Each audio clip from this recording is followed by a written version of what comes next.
Anastasia, I remember you once told us that ancient Egyptians had 5 elements which made up the human being: the Ach, the Ba, the Ka, the Hat, and the Hu. I recorded this knowledge in the book Sensei Part 4. It's amazing how people reacted to this information. But then my reaction was quite similar in my time. It is as if people discovered something new for themselves.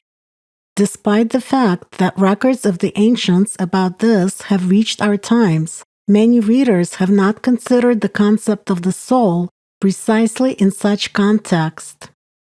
The impression is that the knowledge exists, but the key to it was lost in time. And it is your explanations that gave people that valuable key to understanding not only themselves and what is going on in the world, but also to the secret knowledge from ancient treasure chests of humanity. So one can also understand people, what is offered to them today as alternative knowledge about the soul, besides teachings of certain traditional religions, is mostly books of Western philosophy, where many things, as I now clearly understand, are written from the human mind. Rigden, what can you do? People tend to complicate simple things. Anastasia, indeed.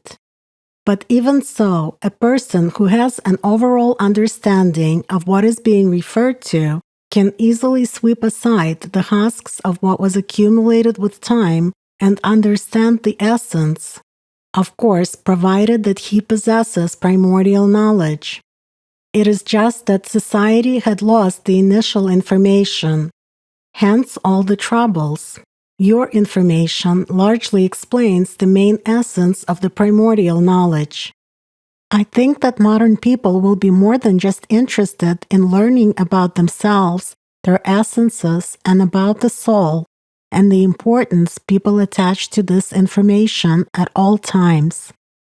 Rigden, indeed, today this information is unfortunately complicated and disguised as external rites, rituals, appeals to the 4 elements, cardinal directions, mythical spirits, images of animal helpers which are related to man, and in the characteristics of which one can see the knowledge about these essences of the human being. The sacred knowledge about the essences is concealed in the secret symbols of many ancient peoples of the North, Europe, Siberia, Asia, South and North Americas, and Africa. It was known in more detail to those who kept the sacred spiritual knowledge of one or another nation and possessed the techniques of cognizing the invisible world, shamans, sorcerers, religious priests, and so on. For example, the shamanic mythology, the shamanism of North Asian peoples, including the Buryats, the Altai people, the Mongols, which is closely intertwined with ritual ceremonial practice, has preserved the following notions. For instance, viewing a shaman as a being of ambiguous nature, half man and half bird, or a creature in the likeness of an elk, bear, or a Manchurian wapiti. There are also mentions of the shaman's zoomorphic doubles, the main one of which is called Matsvera, that is, the mother of beasts. Anastasia, Matsvera? I wonder, where does this name come from? Rigden, first of all, according to the mythology of the peoples of North Siberia, for example, the Evenks of the Stony Tunguska, the Ural, the Ob, and the Yenisei river basins, the universe is presented in the form of the feminine principle, the great mother of the world, the progenitress of all living creatures, the mistress of the universe, and the mother of animals. It was believed that white shamans, while making their astral journey to the higher heavenly world, passed the ways of all the worlds of the universe to get the fullness of their magical power, but they received its main part only from heavenly mistresses. Thus, they were endowed with the creating power from above, or using our language, with the power of Allat, which was given to them by the heavenly mistress of the world. Secondly, in the past, it was mostly women who possessed sacred knowledge of the invisible world, because by their nature, they feel the invisible world in a more subtle, intuitive way. The mystery of creation, of the birth of new life, is connected with the woman, with the feminine principle. In other words, in ancient times, the spiritual, sacral knowledge was kept and passed down to future generations, mostly by shamankas and not by shamans. Later on, it is women who were considered to be stronger than men in mastering the shamanic practice of altering the state of consciousness.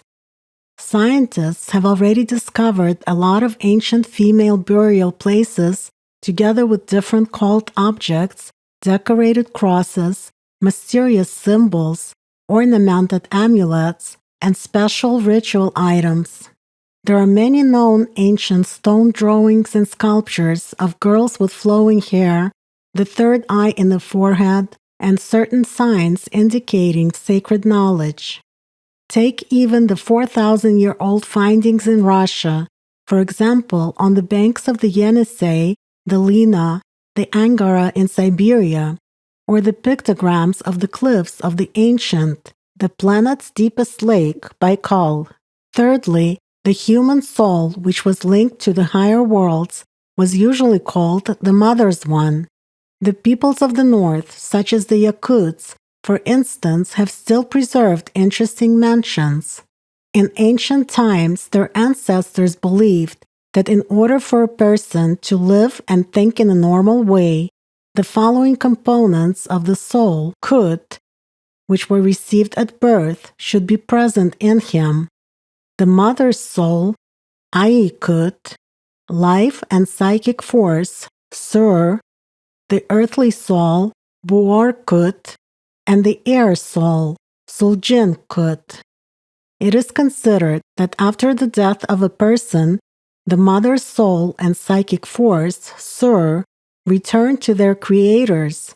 The earthly soul goes to the earth with the ashes, and the air soul dissolves in the air.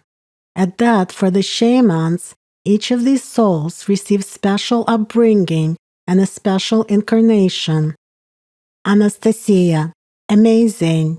It's a pity that few people pay attention to the archaeological and ethnographic research of those peoples of the world that are small in number, because as it turns out, they have preserved the same knowledge that can be found in today's hyped-up religions and modern beliefs.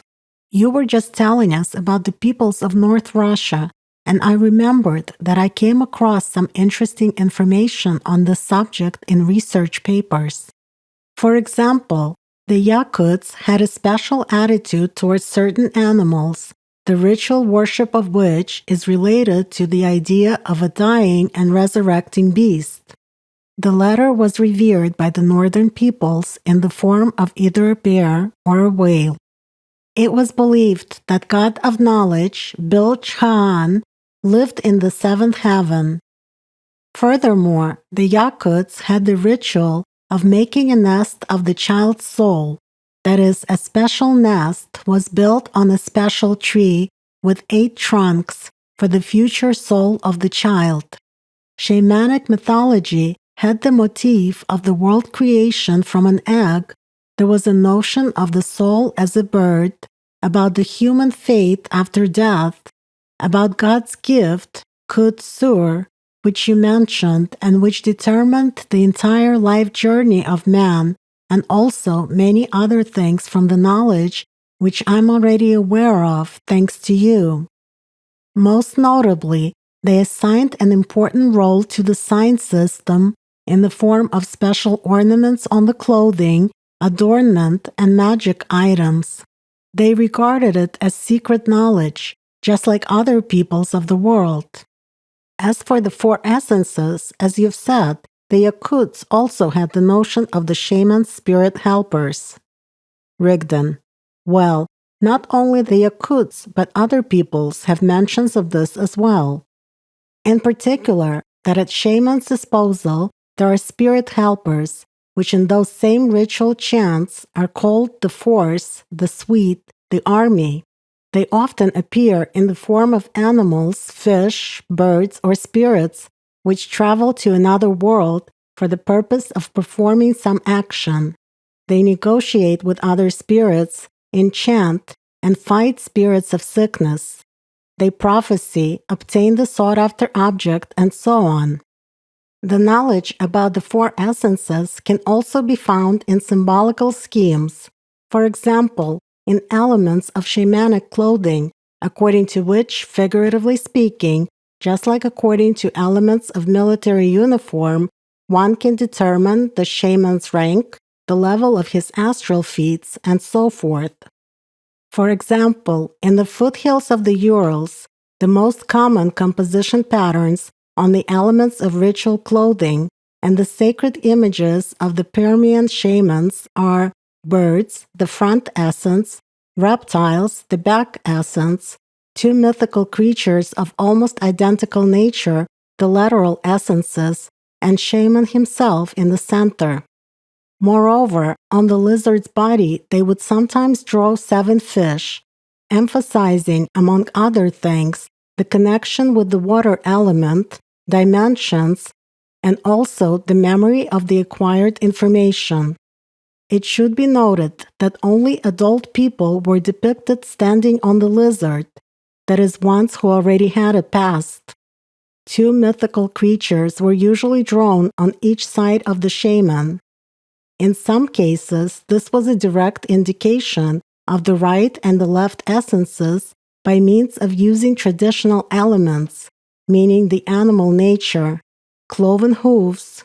Much later, the lateral essences began to be depicted in the form of 2 animals or people with axes, knives, arrows, and weapons in their hands. In other cases, notations were directly opposite in function, of heavenly mistresses of the world who combined elements of a female body and a female elk, a revered sacred animal. It was believed that their power could transfer the shaman to other dimensions, including the higher ones. Sometimes the symbol of Allat, a crescent with horns pointing upwards, was placed on such images, believing that this way the shaman additionally increases his power. Later on, because of the desire to bring the lateral essences under their command, so to speak, for earthly purposes, these concepts began to be intermixed, which can be traced from images on various archaeological artifacts. Similar information about the 5 elements of the human being can also be found in other parts of the world. It is present in different religions and beliefs, even in such syncretic religion as Voodoo, from the Greek word synkresis, meaning union, and synkretismos, joining, in this case meaning the union of different religions into a single system. This religion, thanks to mass media, has been hyped today around the world one-sidedly, and in a negative way at that. So most people associate its representatives with black magicians and sorcerers. Voodoo appeared on the island of Haiti, located in the Caribbean Sea, which separates North and South Americas, among the population whose ancestors came from West African tribes and had been brought to the island by force as slaves. So, according to the sacral views of inhabitants of Haiti, the architecture of the human spiritual essence consists of 5 components, namely, the physical body. This is an echo of the knowledge about the right essence. The spirit of this body granted by the great serpent named Dambala. This is an interpreted echo of the knowledge about the left essence. A special channel which connects the human being with his star in the sky. This is an echo of the knowledge about the back essence. The big kind angel, meaning life force in their understanding. This is an echo of the knowledge about the front essence. And the little kind angel, the soul. This is an echo of the knowledge about human center. At that, these 2 angels are regarded as the most important parts of a human, and it is about them that believers worry the most. Even typical death is not as scary for these people as the prospect of, due to actions of black magicians, forever losing their soul, or turning into a wandering spirit, or becoming a weak-willed zombie which carries out a sorcerer's orders. After all, they believe that if a sorcerer succeeds at capturing the big, kind angel, he deprives the person of life power, and the person fades away. As for depriving of life power, this is, by the way, an echo of the former knowledge about actions of the kanduk. In the Voodoo religion, there are also deity characters which are traditional for the African mythology, such as Legba. He personifies the east and the sun and is considered to be an intermediary between the world of the mortal and the world of spirits, guardian of the gate to the underworld, thanks to whom communication between people and spirits takes place. One of his names is the Master of Crossroads. According to the Dahomey mythology, Legba is the seventh son of Mawulisa, that very head of the pantheon of gods that I have already mentioned. Anastasia, was it when you were telling us about 72 dimensions, the spiral, and the Dahomey mythical serpent Aidohuedo, which while acting as a servant, carried this god Mawulisa in its mouth during the act of the world creation? Rigdon, yes. The myth mentions that Legba alone knows the language of Mau and the languages of his brothers, each of whom was given a special language by the supreme god. Legba informs Mau about everything that takes place in the kingdom of his 6 brothers. Anastasia.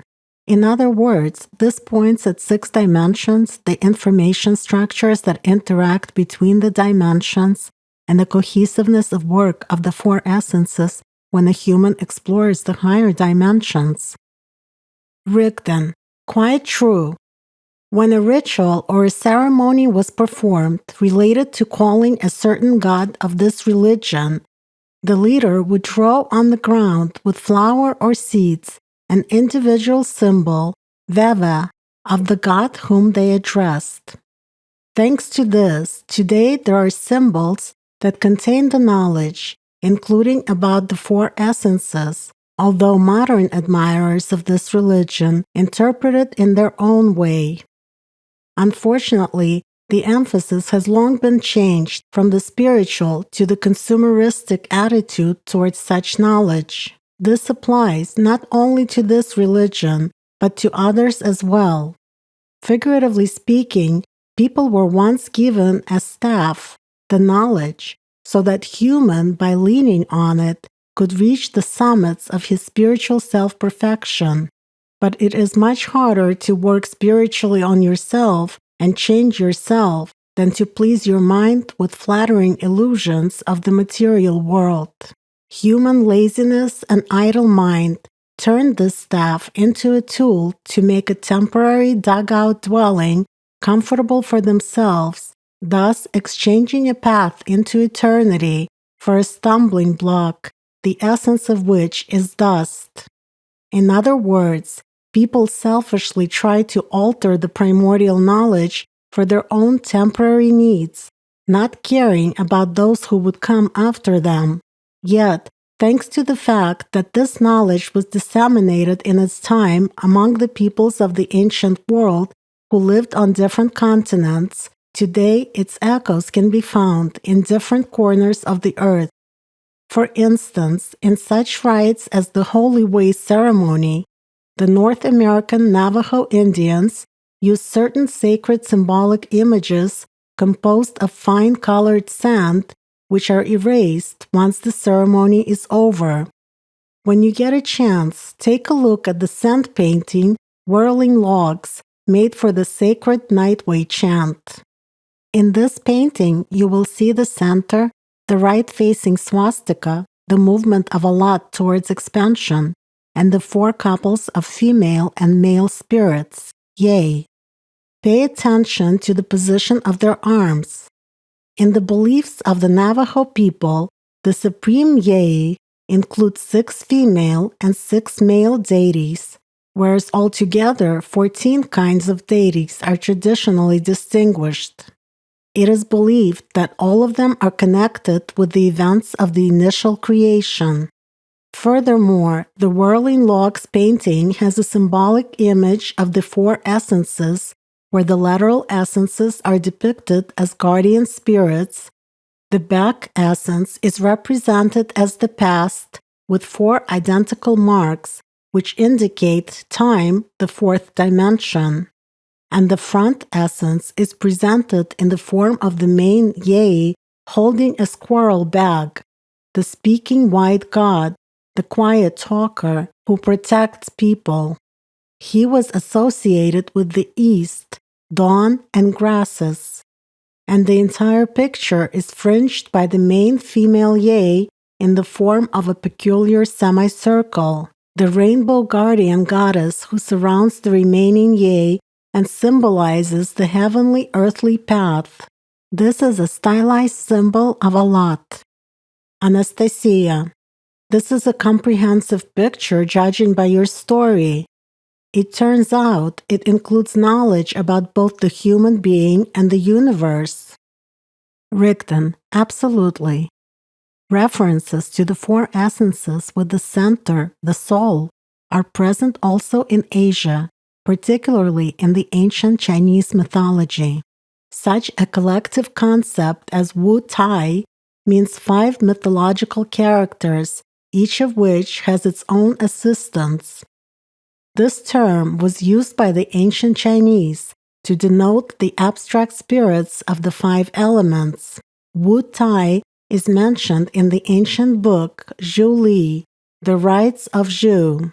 Various ancient philosopher-authors deciphered the Wu Tai concept in their own way. Some wrote that this meant the 5 deities, others wrote about the 5 emperors, still others about the 5 greats. In any case, this notion was equated to the symbol of 5 directions, 4 cardinal points, and the center. These symbols were so important in the ancient Chinese ritual tradition that their images were placed nearly everywhere, on emblems, banners, in the art, in architecture, including bas-reliefs on gravestones. At that, they were located in a specific order related to this or that ritual.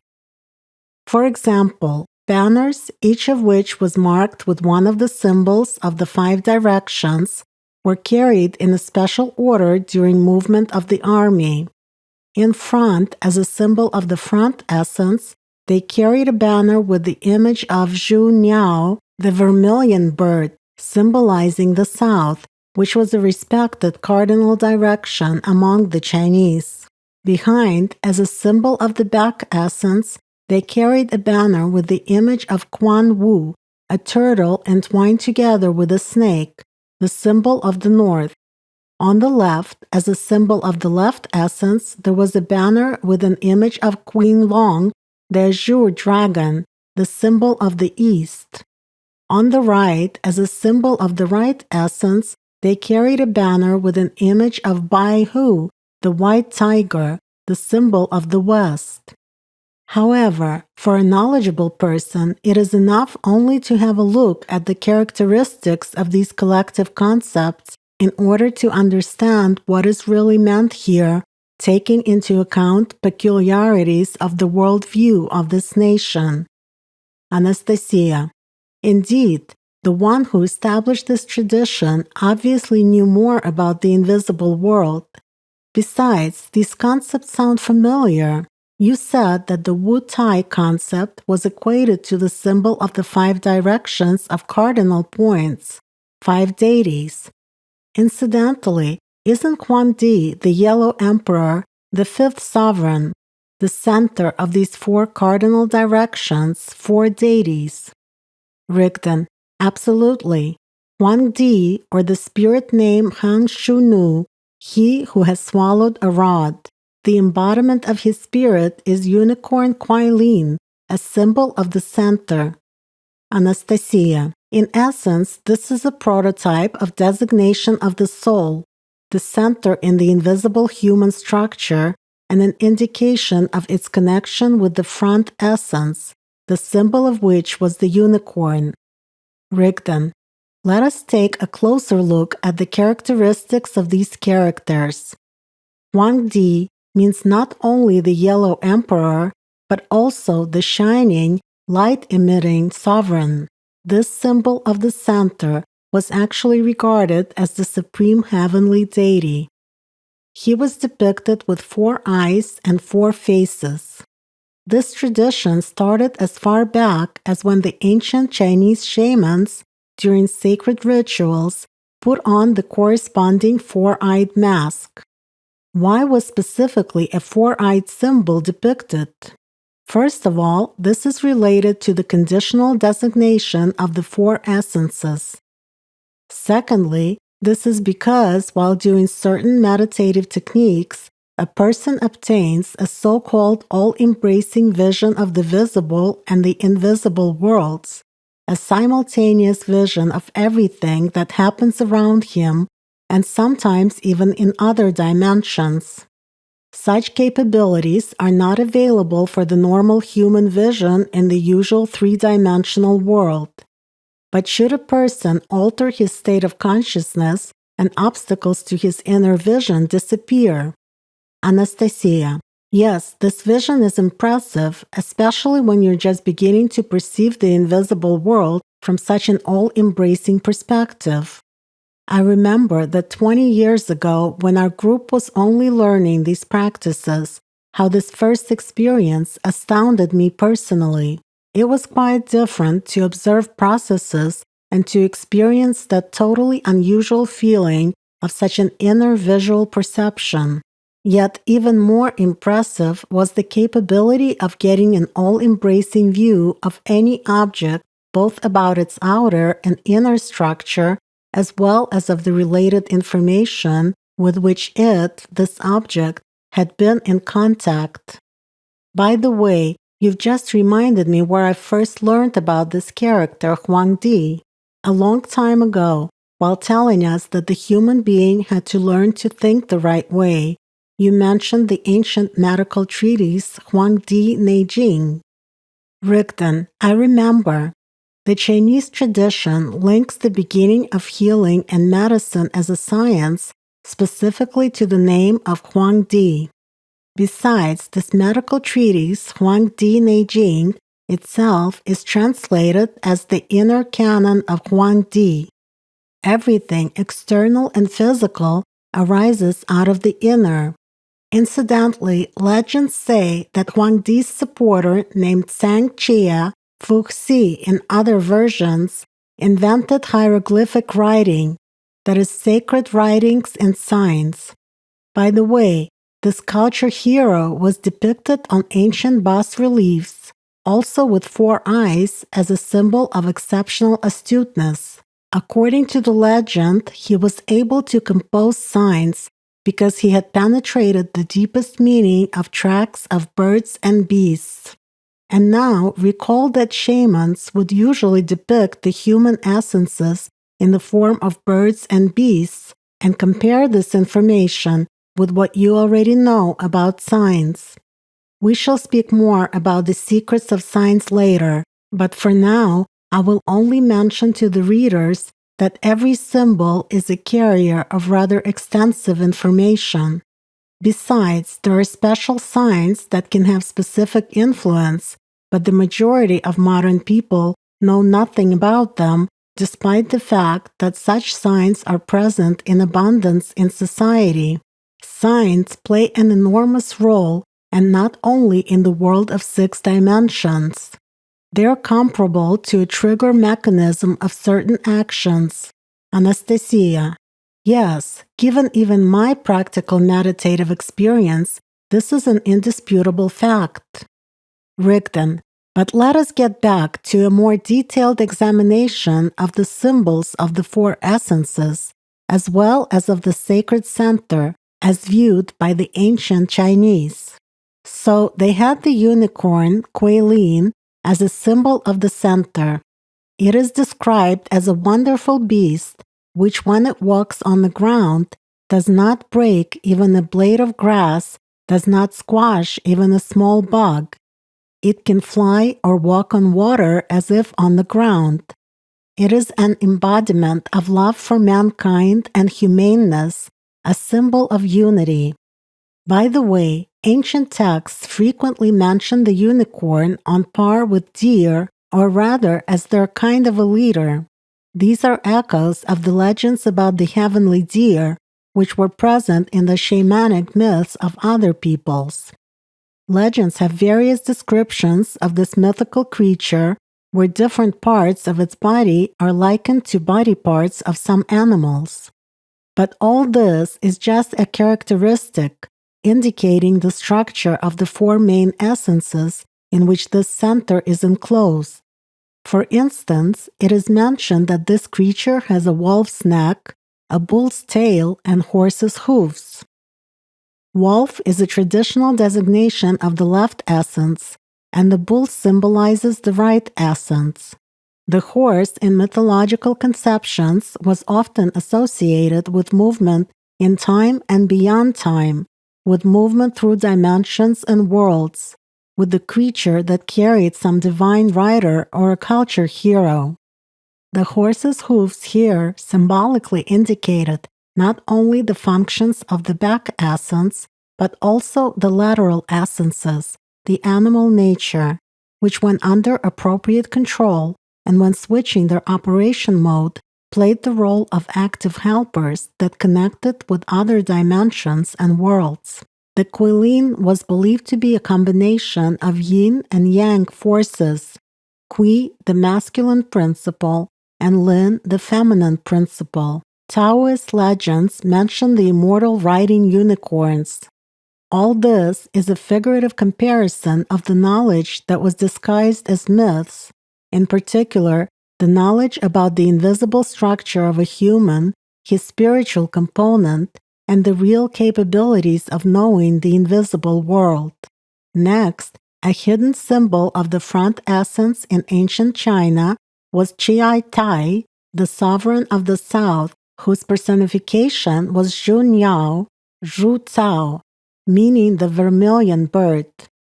It was compared to the wonderful Chinese king bird Feng Huang, referred to as the phoenix bird in the West. This wonder bird was an embodiment of the feminine principle in contrast to the dragon. It was considered to be a messenger of the heavenly sovereign, was personified as the wind deity, associated with the solar, sun symbol of nature, and an embodiment of the love for humankind. According to the legend, it lives in the eastern kingdom of perfect people. Its appearance was a sign of the onset of peace and prosperity. Legends have it that the immortals fly on this bird. But again, knowing the characteristic of the front essence and its interconnection with the invisible world, it is clear why the myth about this symbol was described exactly from this perspective. A hidden symbol of the back essence was Heidi, the Lord of the North, the Black Sovereign, that is the spirit called Saguan Chi, which means a record of harmony and light. Now recall the functions of the back essence. It is the keeper of information and is responsible for tunneling. The Sovereign of the North was connected with the water element. Interestingly, a turtle entwined together with a snake, Quan Wu, was considered to be an embodiment of Heidi's spirit. This symbol was declared taboo. Generally, it should be noted that the turtle, just like the snake, occupies a special place in the Chinese mythology. It is associated with myths about the universe and the earth as the material world. The turtle is believed to embody the entire universe. The form of the turtle, with its dome-like upper shell, is associated with the ancient Chinese image of the universe, a round sky, while the flat lower shell, plastron, is associated with the flat square earth. In other words, with the sacred signs of the circle, the heavenly world, and the square, the earthly material world, which the ancients knew long before this associative image had appeared. It is no coincidence that when translated from Chinese, Quan Wu means dark belligerence. The thing is that the turtle's upper shell, the heavenly world, just like its lower flat shell, the earthly world, was associated with armor. Wu means belligerence, while color, Quan, is black with a tint of red. The latter served as an association with the invisible world. In fact, such an ancient image of the turtle entwined together with the snake meant a struggle in the invisible world between the heavenly forces. The convex upper shield of the turtle's shell, carapace, and the forces of the material world represented by the animal mind. The turtle's flat lower shield of the shell, plastron. All of this was taking place in the unified universe with a spiral structure, coils of the snake entwined around the turtle.